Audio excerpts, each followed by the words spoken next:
Hello, and thank you. Did you enjoy that video?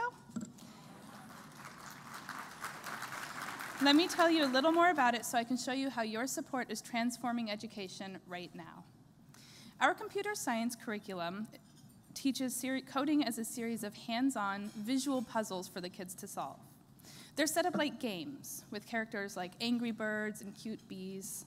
You move the blocks around to tell the computer what to do. My students work in pairs.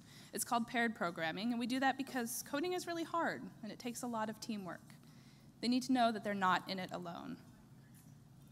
To move on, they have to get the program to do the right thing. And part of what's challenging is that the right thing includes complicated computer science concepts like loops. So say you need to write an algorithm to make a square. You'd say, turn right, go forward, go forward, go forward, turn right, and so on. But students have to recognize the pattern, and they need to put that into a repeating loop. They need to revise their code and continually make it better, more complex, more advanced. As they get to second and third grade, they have if-then statements. If your character moves over a red thing, then you're going to stop. If you're on a green thing, you're going to go forward. It can get to be incredibly complex. They are computer programmers, doing the same thing that computer programmers do, just with a simplified language. One of the great things about coding is that these concepts integrate so naturally into all areas of curriculum, including math, science, and literacy. Sometimes this even happens organically.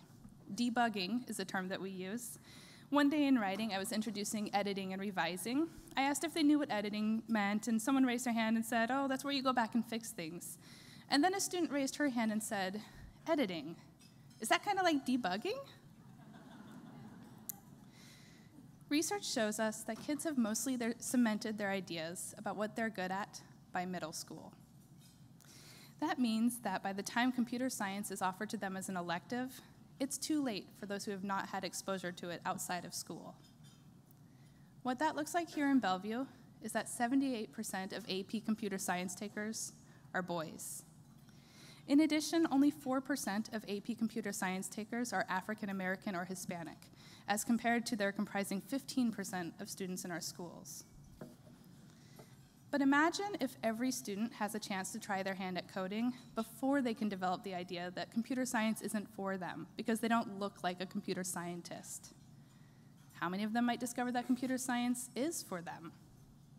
Could we shrink or even eliminate that opportunity gap?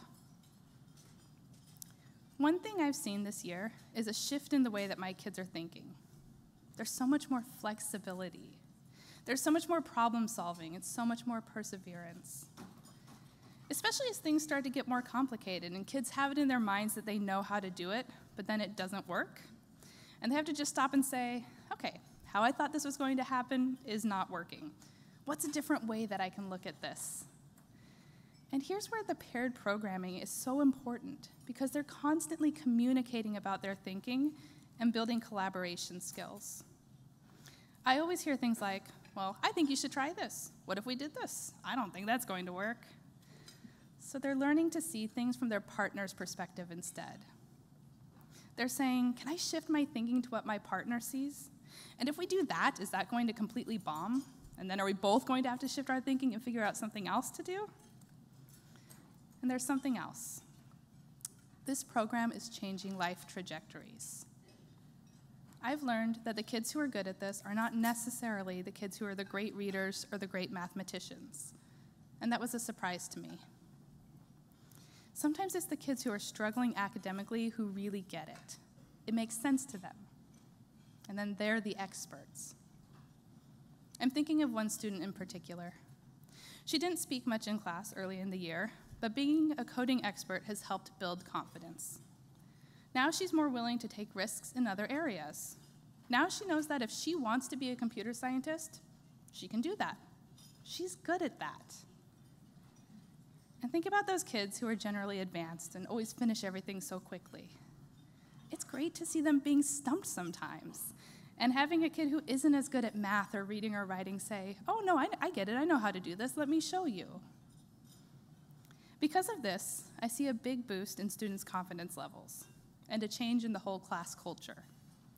Classmates now understand that we all have strengths and weaknesses.